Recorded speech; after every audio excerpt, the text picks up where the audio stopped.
vitória na vida financeira. E já faz tempo que a gente começou, praticamente há mais de um mês, temos falado sobre isso. Por quê? Por que falar sobre as finanças? Né? Por que não falar sobre, uma vida cheia do Espírito Santo?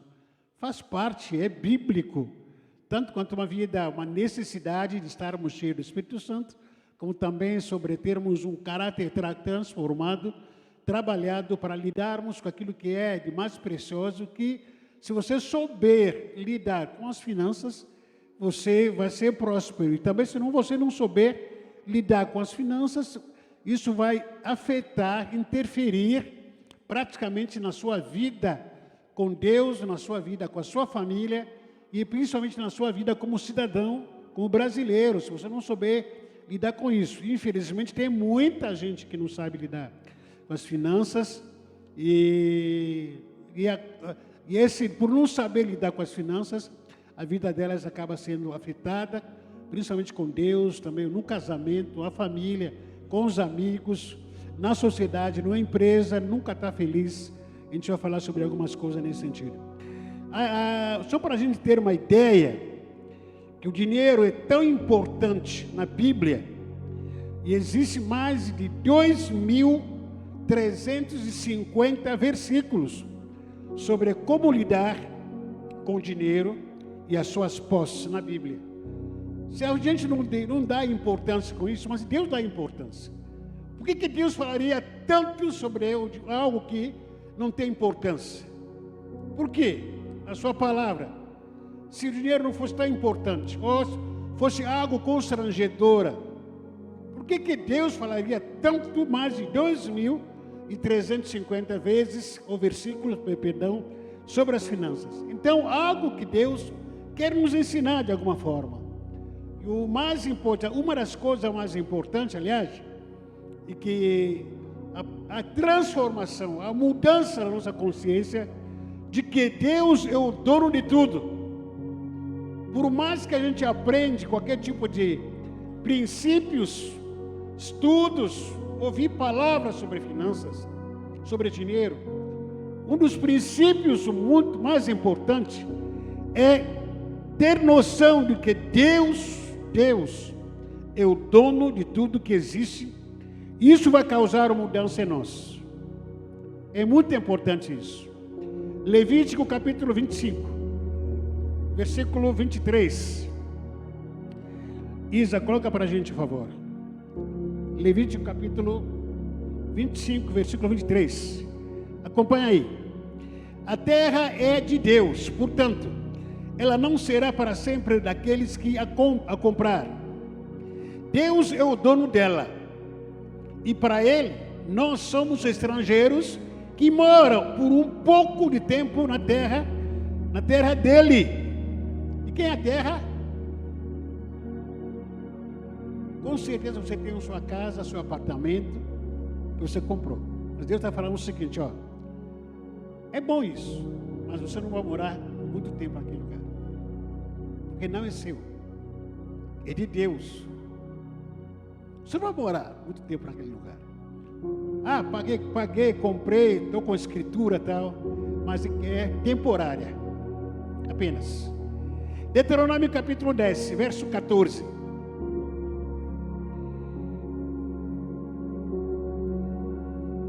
Os mais altos céus são de quem? São de quem? Os mais altos dos céus são de Deus, o Senhor. E a Ele pertence a terra e tudo o que nela existe. Tudo que existe nessa terra é do Senhor. Famoso, é um texto bastante conhecido entre nós aqui, de 1 de Crônicas, capítulo 29, versículo 11 a 12. Também, esse é um dos textos que a gente tem lido muito aqui. 1 de Crônicas, capítulo 29, versículo 11 até 12. Tu és, Senhor, Tu és grande e poderoso, glorioso, esplêndido e majestoso. Tudo que existe no céu e na terra pertence a Ti. Tu és o Rei, o supremo governador de tudo.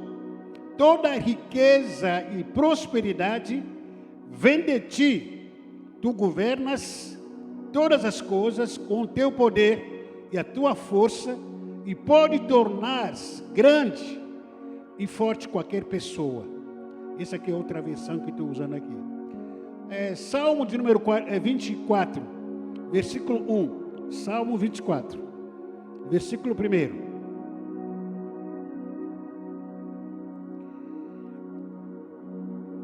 Ao Senhor Deus pertencem o mundo e tudo o que nele existe.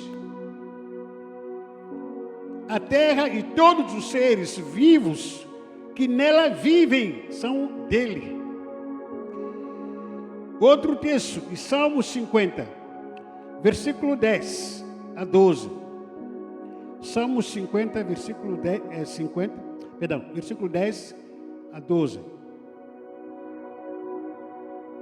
Salmo 50, versículo 10 a 12. Diz: pois os animais da floresta são meus, também os milhares de cabeça de gado espalhados nas montanhas. São meus todos os pássaros dos montes e tudo que vive nos campos.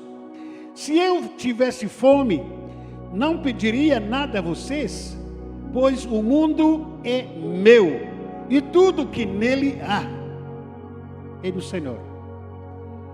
Ageu capítulo 2, verso 8.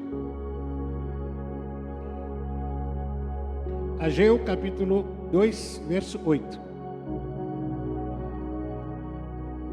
Está aqui. Vamos ler todos juntos, por favor.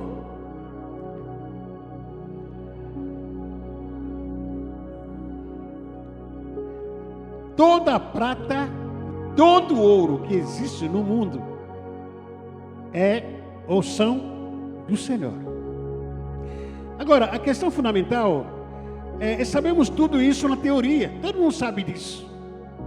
Na teoria está muito lindo saber que o mundo é do Senhor, tudo que existe é do Senhor, e Deus é dono do ouro e prata. Na teoria nós sabemos disso. Deus é dono dos meus bens, da minha casa. Deus é o dono da minha família. Na teoria nós sabemos tudo isso. Que Deus é dono do meu corpo, que é o templo do Espírito Santo. E eu sou apenas mordomo. Isso na teoria, todo mundo sabe disso. Amanhã alguém compra carro. Esse carro aqui é de Deus. Amanhã compra casa, a casa vai ser de Deus. Amanhã nasce um menino, uma filha, sei lá, um filho. Que meu filho é consagrado do Senhor, vem do Senhor. O Senhor vai guardar. Tudo isso é bem conhecido na teoria. Mas na prática nós somos tentados a inverter os valores de mordomo para dono. Nós somos chamados para sermos mordomo, não é dono. Amém? Amém? Mas a gente sempre é tentado ser dono e não mordomo. E comprei esse tablet aqui. Faz mais de um ano, se me fala a memória. Deus me deu um presente, na verdade, nem ganhei. Para que eu comprei esse tablet? Para que eu ganhei? Para usar para a obra dele. Mas se não tomar cuidado, acaba me tornando, ao invés de ser mordomo por esse tablet aqui que Deus me deu, que é do Senhor, eu me torno dono do tablet. Se você não tomar cuidado, aquilo que Deus deu para você, Deus te deu carro, Deus te dê casa, Deus te dê filhos, Deus te dê todos os posses. Ao invés de você continuar sendo mordomo, você se torna dono. E o dono é somente Deus, não é você. É uma coisa que tem que sair bem claro na nossa mente, entre ser dono e mordomo. Quem é dono e quem é mordomo? O dono, ele é dono de tudo. Ele que manda tudo. Ele é o Senhor de tudo. O mordomo não tem nenhum direito. Só é gerente apenas.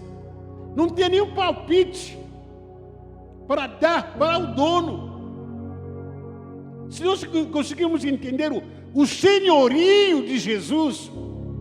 Por que a gente usa essa palavra que Jesus Cristo é o meu Salvador e Senhor? Quem é o Senhor da sua casa? Quem é? Quem é o Senhor da sua vida? Quem é? Tem certeza disso? A teoria, isso é bem claro. É bem fácil na teoria, que Deus é o Senhor da minha casa. Mas como Ele é Senhor, quando Ele manda, tu obedece como Senhor? Tu obedece como Senhor? Imagina você como criador dos seus cachorros, dos seus animais como bichos. Uma irmã nossa, um casal nosso, na nossa igreja aqui, falou para mim: pastor, eu tenho 5 cachorros. Eu falei: que legal, 5 cachorros. Eu falei: caramba, muito de cachorro. Vou cuidar de 5. Amém, glória a Deus. Mas ele, como dono dos cachorros, ele sabe que hora que ele tem que comer, que esse cachorro come, que hora que tem que dormir, aonde fazer xixi, os cachorros, o que não pode comer. Os cachorros têm que obedecer o dono. Isso é porque é animal. Obedeça a todas as ordens do dono. A pergunta é: Jesus, como seu Senhor, tu obedece a Ele? Porque como Senhor, Ele manda o que Ele quer mandar em você. Será que você obedece, consegue ouvir a voz do Senhor e dizer: Senhor, fala, quero te ouvir? E muitas vezes o Senhor quer falar para você coisas que são contrárias à sua vontade, coisas que você não quer ouvir, porque Ele é o Senhor. Ele conhece o seu futuro, olha, o seu passado, o seu presente, como também o seu futuro. Você não sabe o que vai acontecer com o seu futuro, mas Ele sabe o que vai acontecer com o seu futuro. E como o Senhor, Ele fala para você: ó, melhor não andar com esse, melhor não falar isso, melhor não comer isso, porque vai ser pior, melhor não se contaminar com isso. Ou você fica naquela crise. E às vezes o Senhor falando, muitas vezes a gente fica confundindo que deve ser o diabo que está falando, deve ser o demônio que está falando na minha vida, porque eu quero fazer uma coisa assim, sabe?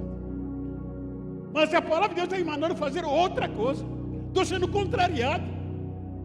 Afinal de contas, você está querendo ser contrariado ou viver o propósito do seu Senhor? É fácil fugir à voz do Senhor. É muito fácil. Fazer de conta que não é comigo. Não, está amarrado isso. Está amarrado. Madrugada eu orar. Algumas vezes você cai de cama lá, Deus está falando contigo, ore. Eu falei: não, Senhor, estou cansado. Ore, estou cansado, Senhor. Algumas vezes você sair, Senhor falar para você: não vai para cá. Você fala que não, preciso ir. Está repreendido, em nome de Jesus, preciso ir. Não, porque estou vendo uma bênção lá, eu preciso ir. Aí você vai, quebra a cara. Porque Ele é o Senhor que conhece a minha vida hoje, Ele conhece o meu futuro. Tem que ouvir, tem que se alinhar com a voz do Senhor. Senão a gente se perde facilmente. Quantas vezes a gente quebra a cara por não ter ouvido o Senhor? Não somente ouvir, mas confiar nele. O que Ele está falando comigo? O que o meu Senhor está falando que não estou tendo tempo de ouvir? Porque estou muito envolvido com tanta correria na minha vida. Corre para cá, corre para lá. Mas Ele é o Senhor na minha vida. Ele está falando alguma coisa para o meu bem. Mas o que Ele está falando comigo nesses dias? Que eu não estou conseguindo ouvir. Ou não estou tendo tempo de ouvir. Chega um momento e Deus diz para o Senhor: já que você que é meu servo, minha serva, não está me ouvindo, então faça o que você quiser. Vai quebrar a cara. Mas aquilo, o Senhor sabe que você vai lá na frente, quebrar a cara. Logo vai voltar aqui chorando.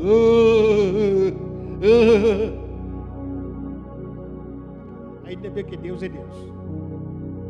Até nessa hora aguenta a gente, aguenta a nossa besteira. Até nessa hora.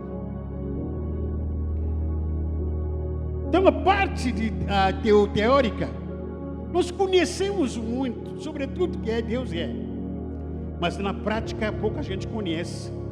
Nós invertemos, somos tentados, melhor dizer, a inverter os valores. Ao invés de ser mordomo, nós queremos ser dono. Somos tentados a cobiçar tudo que pertence a Deus, mas nos colocamos como dono de tudo. A casa, Deus que me deu. Deus me deu um salário muito bom,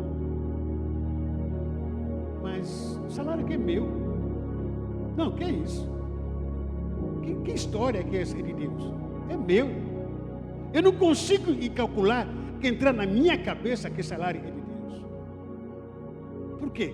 Você está cobiçando aquilo que não é seu. Aquela casa que não é sua, que apenas Deus colocou sobre a sua responsabilidade para zelar, para cuidar.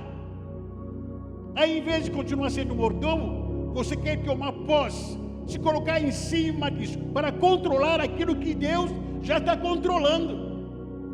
E você falando, Deus, tira a mão, porque estou aqui. Tira a mão, não quero ser papite, porque estou dominando, estou controlando já. Já sei dirigir meu carro, já conheço a minha casa, cada cantinho da minha casa conhece. Deus, tira a mão da minha casa, não quero você aqui, não quero você no meu carro, nos meus negócios, não quero você, eu sou dono de tudo isso. Deus diz, assim que a gente é tentado. Nós somos tentados a nos apegarmos àquilo que é nosso. Apego. Eu vou me apegar com aquilo. O quanto eu amo a minha casa. O quanto eu amo meus filhos. Amém. Glória a Deus. O quanto eu amo meu sapato, minha sandália. Eu sou muito apegado. Sabe o que pega a gente? Esse é o apego. O apego. Sou muito apegado. E você cai nisso. Cai nessa malandragem.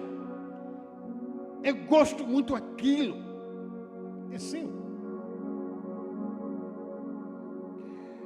Nós queremos falar aqui bem rápido alguns exemplos das personagens bíblicas que de alguma forma reconheceram ou alguns não reconhecerem a soberania de Deus sobre os seus bens, sobre as suas vidas, sobre a questão financeira e tudo que eles ofertaram para o Senhor. Primeiro, nós temos a história de Caim e Abel. Você conhece a história? Se me falar a memória, foi a lição de célula semana passada? Essa semana, isso. Caim e Abel ofereceram oferta ao Senhor. A Bíblia diz que a oferta de Abel foi aceita. Por que a oferta de Abel foi aceita? Havia duas ofertas. Caim ofertou legumes, verduras, frutas. Abel ofertou animal. Ofertou o melhor a Deus, diz a palavra do Senhor. Mas Caim não. Por que a oferta de Abel foi aceita? Porque foi o melhor que ele pôde fazer. Foi o melhor que ele foi fazer. Caim não. Ofereceu o resto para o Senhor. Porque Deus viu a intenção dos dois.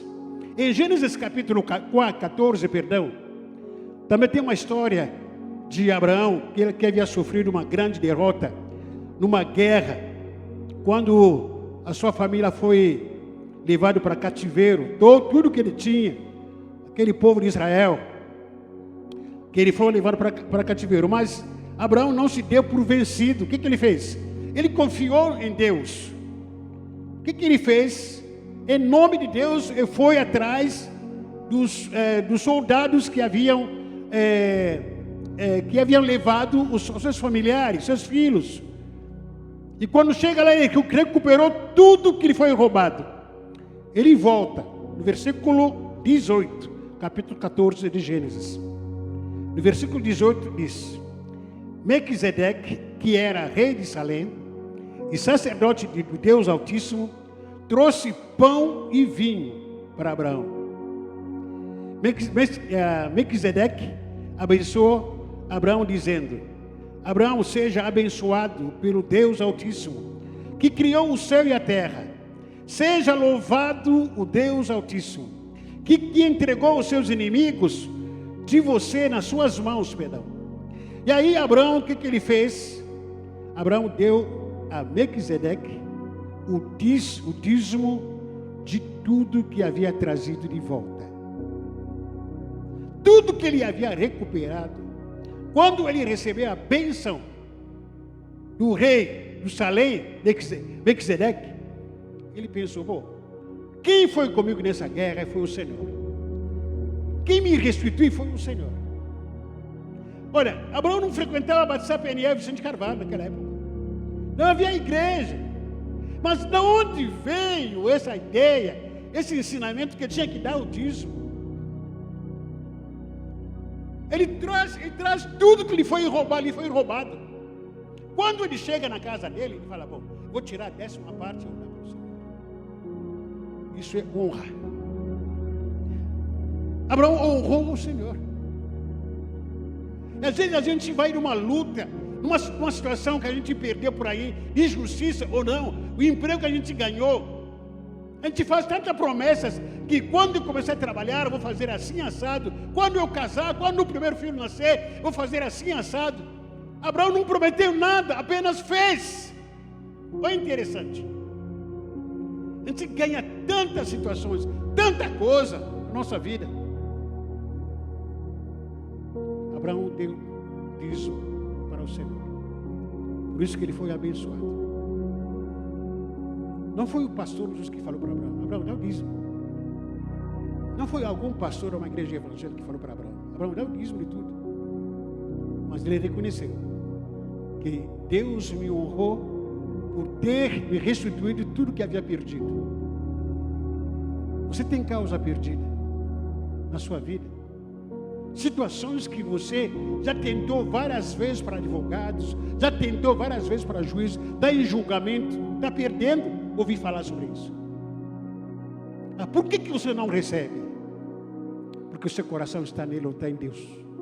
E muitas vezes o meu coração está naquele posse, não está em Deus. Mas se você prometer para Deus: Deus, se eu receber se eu ganhar essa causa, eu vou separar o melhor para ti. Deus vai te honrar.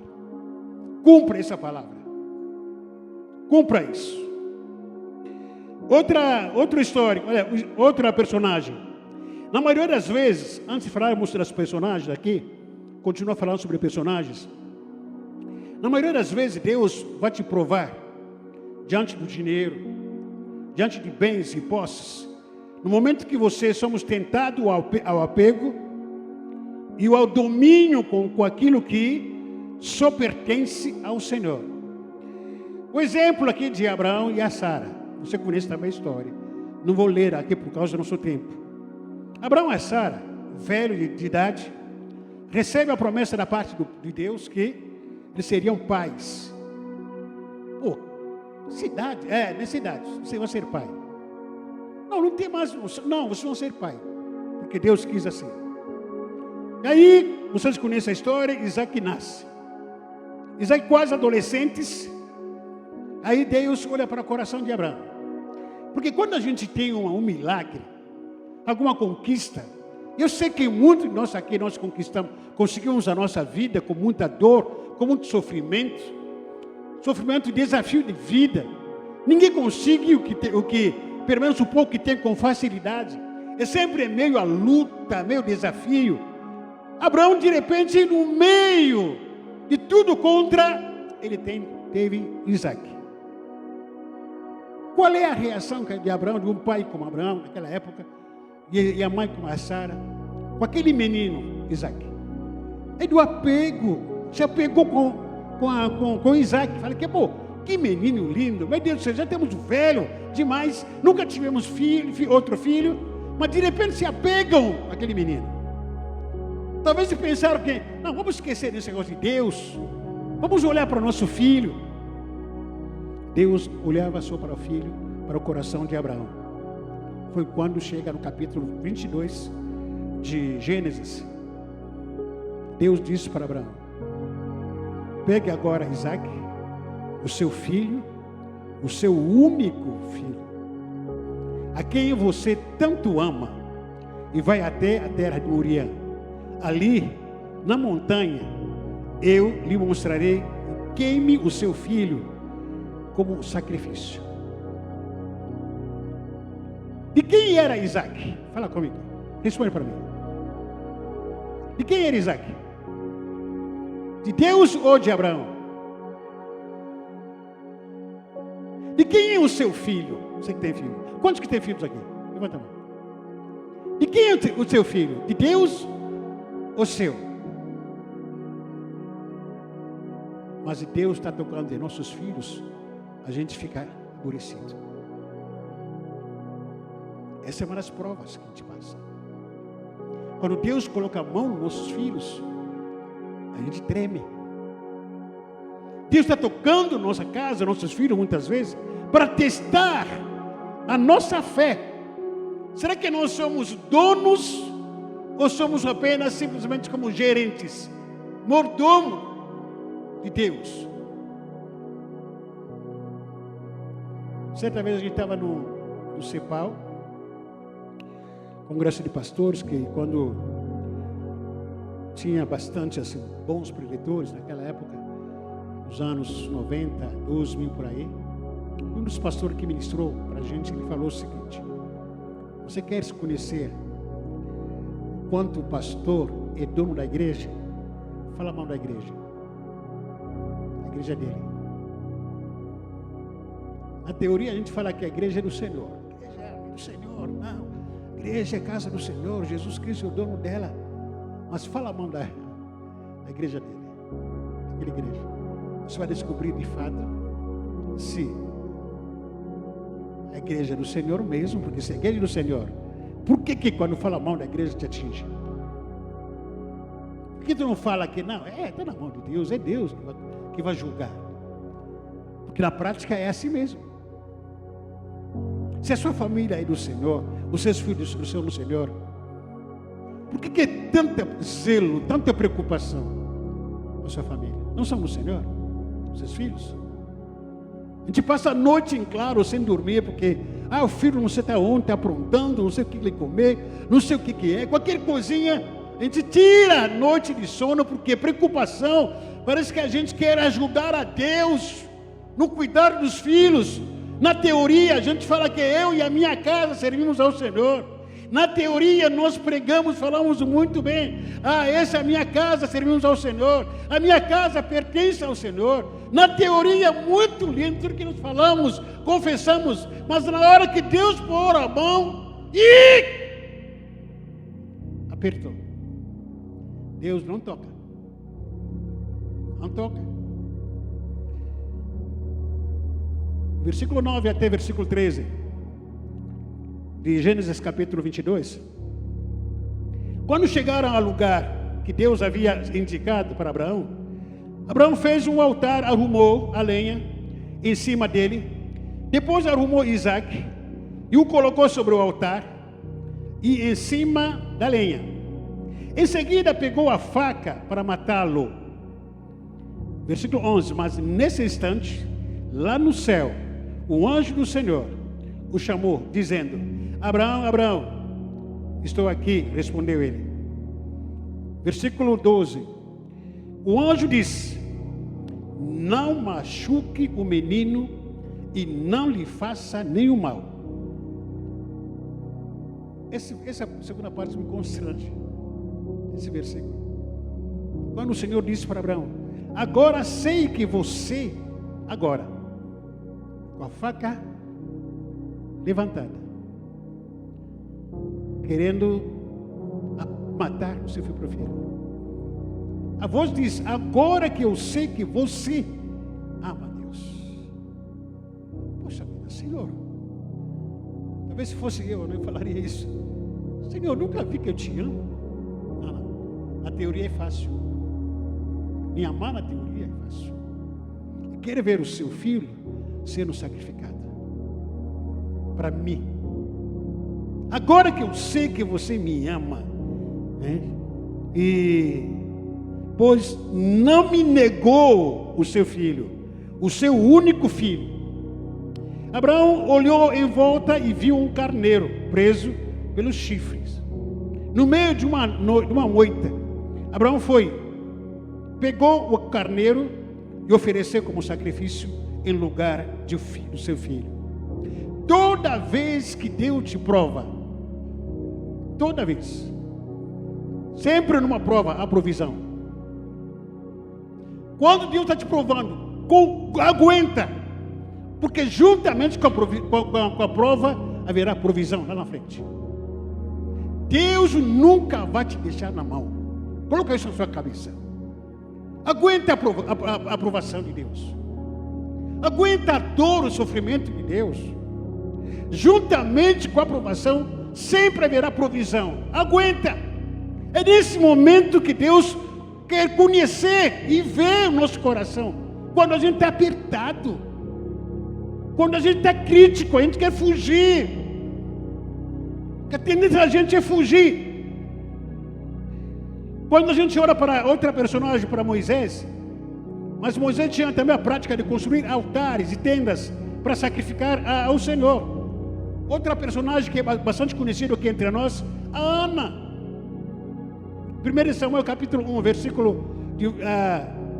principalmente o versículo 10. A Ana muito oprimida, porque era estéril, na busca de milagre, fez promessa para Deus. Qual foi a promessa que a Ana fez para Deus? Capítulo 1 de 1 Samuel, versículo 10. Diz: aí Ana se levantou aflita e chorou muito, orou a Deus, o Senhor. E ele fez essa promessa. Qual era? Ó Senhor Todo-Poderoso, olha para mim, tua serva, vê a minha aflição, lembre-se de mim, não esqueça a tua serva. Se tu me deres um filho, prometo que o dedicarei a ti para toda a vida, e que nunca ele cortará cabelo. Não cortará cabelo, naquela época era sinal da dedicação ao Senhor Deus. Eu tenho uma irmã que teve problemas de esterilidade, não conseguia ter filho, e até foi crescendo, tinha problemas não sei o que, de saúde, não conseguia entender. Naquela época eu não entendia nada disso. Lembra que, como já adulta, ela teve o primeiro filho. Meu Deus, o zelo que ela tinha para aquele menino, o único filho. Que zelo, ninguém podia tocar nele, ninguém poderia falar mal dele, ninguém poderia contrariar o filho dele, porque ele era o único filho. Que cuidado que ele tinha. Como eu falei aqui, a gente conquista a nossa vida com muita dificuldade, com muita dor. A Ana não foi diferente. Muito humilhada, muito oprimida. E ela disse para o Senhor: Senhor, se o Senhor um dia me deu o filho, eu vou entregar na tua casa. Eu vou dedicar ela para o Senhor. Prometeu, fez, cumpriu, sim ou não? Cumpriu, sim ou não? Sim. Quando Samuel nasce, a primeira atitude que a Ana teve, levou ela para o Senhor. Sabe, muitas vezes o milagre é muito limitado para nossas vidas. Na hora de uma necessidade, a gente se empolga tanto e ir para o Senhor. Na hora que a gente está precisando, a gente quer tanto milagre, mas a gente não quer honrar a Deus com milagre. Deus dos milagres. Coloquei aquele apelo hoje, se for em memória, era de manhã ou à tarde. Quem quiser ter um testemunho, que glorifique o nome do Senhor. Porque não, veja que aqui na igreja de Batista Peniel, não sei se é todo o ministério é assim, nós não temos cultura de glorificar o nome do Senhor, através do nosso testemunho. Glorificamos o Senhor dizendo que aleluia, glória a Deus, amém, glória a Deus. Mas poder dizer que, Senhor, eu ganhei um sapato, para a honra e a glória do Senhor. Senhor, eu estou curado para a honra e a glória do teu nome. Senhor, o Senhor me abriu uma porta de emprego, quero glorificar o teu nome. Não, A gente ouvindo aqui nas conversas, a gente é abençoados. Deus está fazendo milagre, mas nós não temos essa cultura de testemunhar e glorificar o nome do Senhor. Por isso que o milagre também se limita muito para pouca gente. Porque Deus não é glorificado. Então, Ana, ela sofreu muito. Mas no meio desse sofrimento, Deus provou a ela. Deus foi provando a Ana.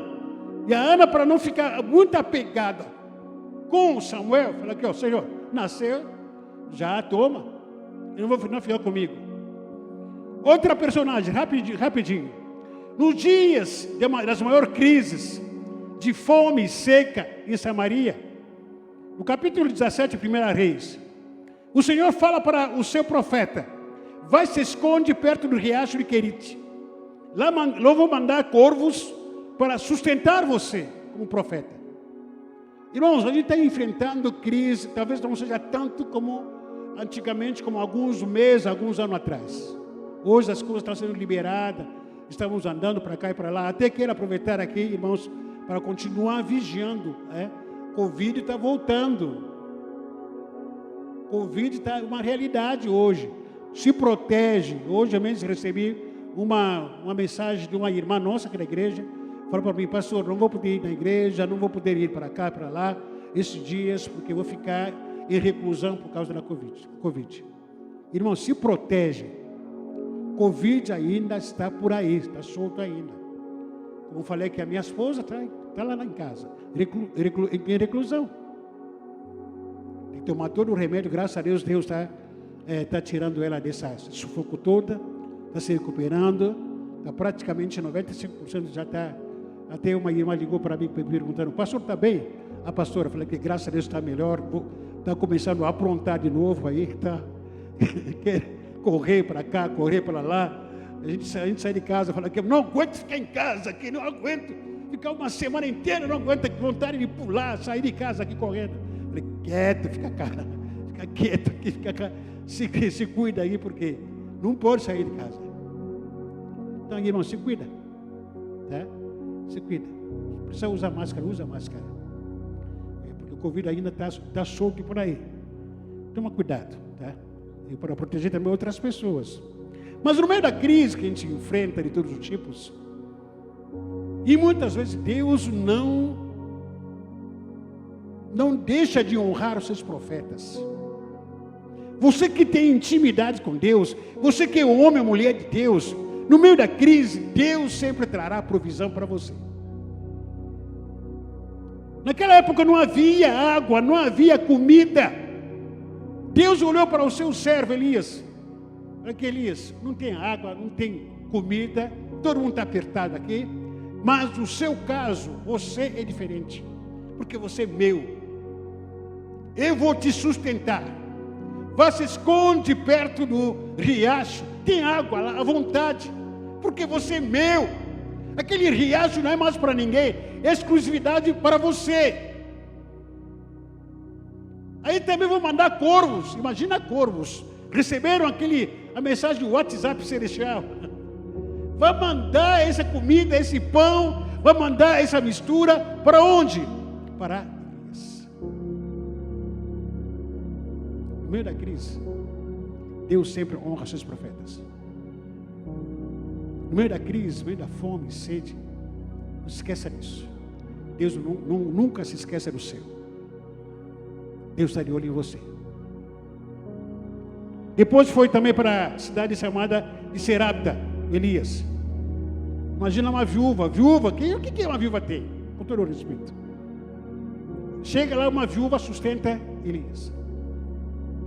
Ele bate na porta da viúva: o que tu tem na sua casa? Não tem nada. Vai, faça pão. Primeiro faça para mim. Estamos na crise, cara. Para fazer primeiro para você. Aquela viúva obedeceu. Repita comigo: obedeceu a voz do profeta. Ninguém perde nada por obedecer a profeta. Ninguém. No meio da crise, aquela viúva foi contrariada. Não tem praticamente nada, não. Pouca farinha que você tem, faça Em vez de fazer para você, faça para mim, profeta. Eu sei que é uma coisa, uma direção de Deus que Elias teve. Talvez, humanamente falando, eu não teria essa coragem de falar para uma viúva nossa aqui, que a gente sabe que está passando por situações cruel, difícil. Fala aqui, Simone, vai fazer um peixe primeiro para mim. Você come seu espinho. Humanamente falando, como eu já contei aqui para os irmãos, isso faz muito tempo mesmo, talvez mais de 10 anos para aí, mais de 15 anos. Naquela época o púlpito era para lá. Eu recebi o senhor aqui durante o dia, e lá no gabinete fui falar para mim: pastor, estou aqui passando por uma situação muito difícil, não tenho que comer em casa, e estou morando de aluguel, e não sei o que eu faço na minha vida, e estou desesperado. Perguntei para ele: mas você faz o que no dia a dia? Não, faço coleta de material de reciclagem, latas, essas coisas todas, aí vou vender. Partiu meu coração, me constrangi naquele momento. Eu olhei para ele e disse: então faça o seguinte, quanto você arrecada para vender latas? Às vezes R$10, às vezes 15. Naquela época R$10 dava para tomar um café, comprar uma mistura. Naquela época R$10 Então faça o seguinte, quando você vender lata, não importa, R$10, R$15, tira R$1 quando R$10, tira R$1,50, dá dízimo. Faça isso. Eu falava isso, meu coração apertado. Meu Deus do céu, com que ele vai viver? Mas ele obedeceu. Passou o mês, arrumou um emprego.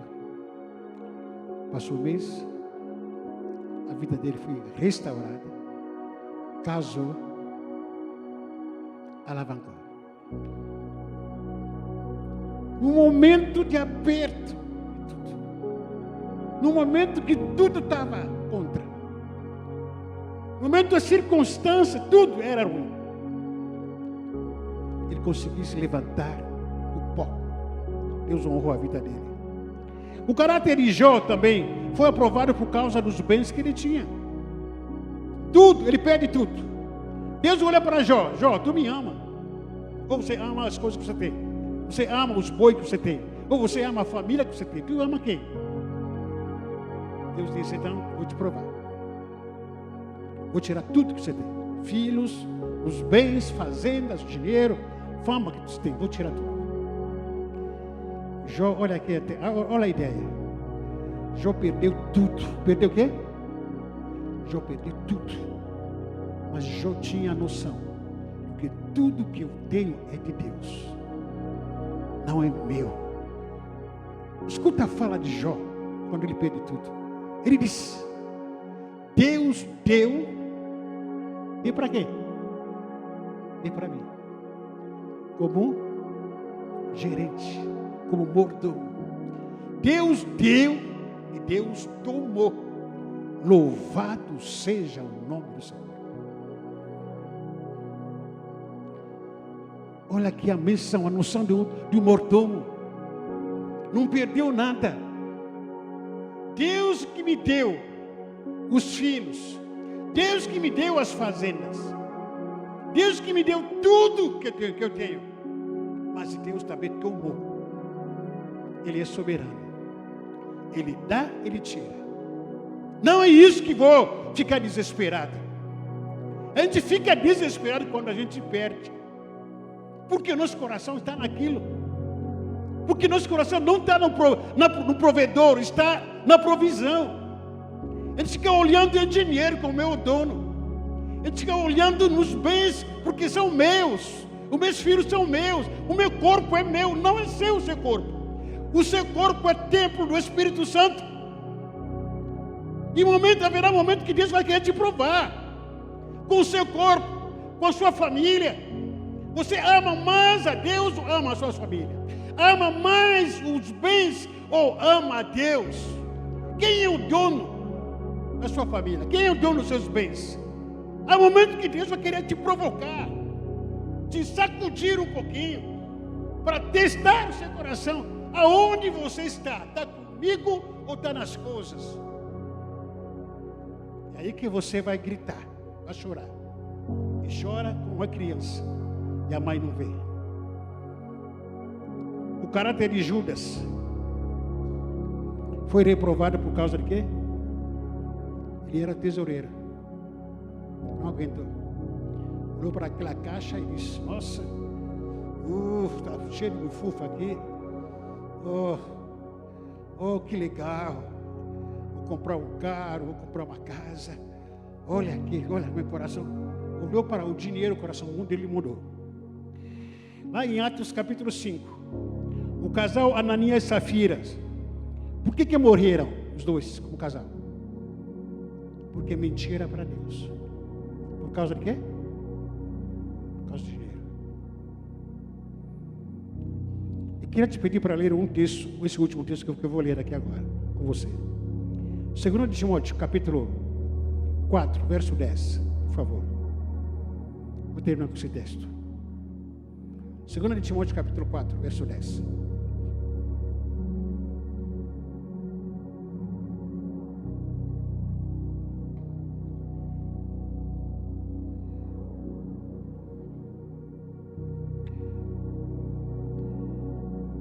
Segunda de Timóteo capítulo 4, verso 10.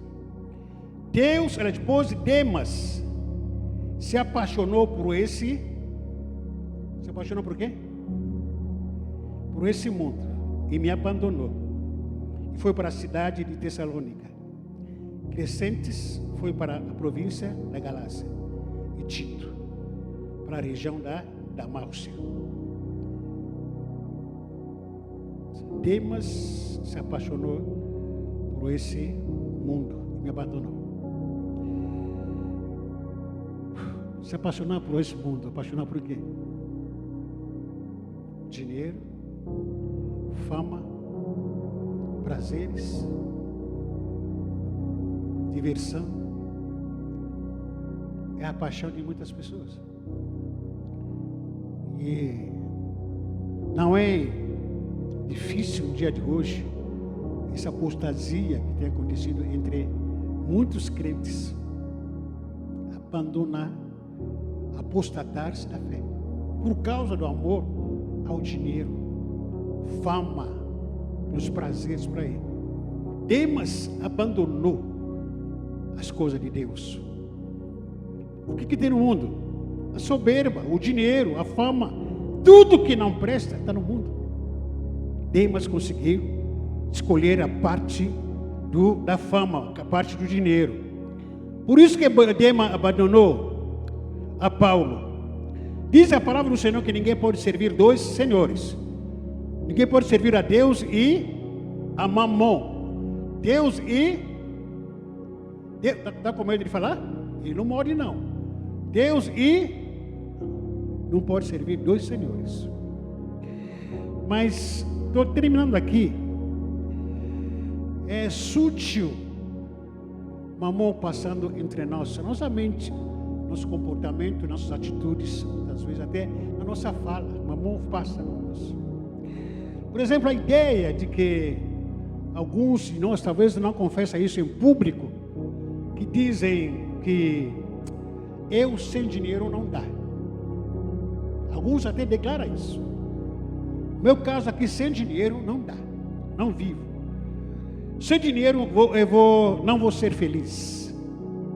Supostamente que o dinheiro, a única coisa que traz feliz para o ser humano é dinheiro. Dinheiro é tudo para mim. Talvez muito de nós, como evangélicos, talvez não declaramos isso.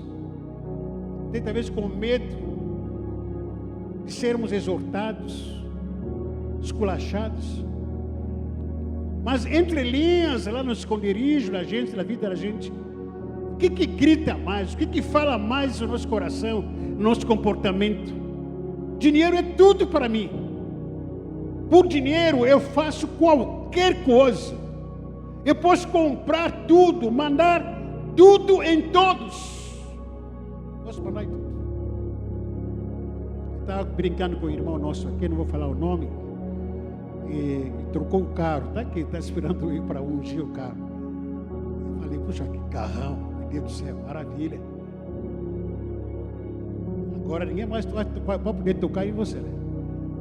Agora está podendo, né? Por quê? A cultura brasileira valoriza a gente por aquilo que a gente tem. A cultura brasileira. Só você tem valor quando você tiver roupa de marcas, sapato de marcas, cabelo de marcas, dente de marca, óculos de marcas, unha de marcas, carro de marca. Você é valorizado.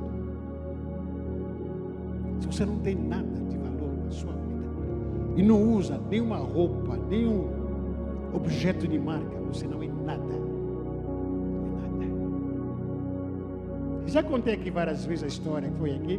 Agora praticamente todo mundo me conhece aqui no Guarujá, mas quando não me conhecia, entrei no mercado aqui, negão, de bermuda que tinha, bermuda, camiseta, entrei aqui no mercado, começaram a me seguir atrás, no corredor aqui do mercado, olhando para mim, o segurança, depois eu virava, eu via que estava me seguindo, aí entrava no outro corredor, me seguia aqui, olhava na esquina, tá? Aí passava no outro corredor, eu via ele estava me rondando, entrava no outro corredor, procurando para o produto, de repente ficava olhando, tá? Aí depois, não sei, comprei uma coisa bem simples, não sei se era a mistura que a pastora me pediu. E aí saí, fui na caixa e paguei. Quando cheguei no estacionamento, o mesmo guarda, ele olha para mim e diz: oh, presidente, diretor, doutor, eu posso ajudar em alguma coisa? Lá dentro era ladrão, suspeito. O estacionamento olhou o carro que eu tinha, o carrão, me chamou de doutor. Olha como que as coisas mudam, questão de minutos. De um ladrão, virei doutor.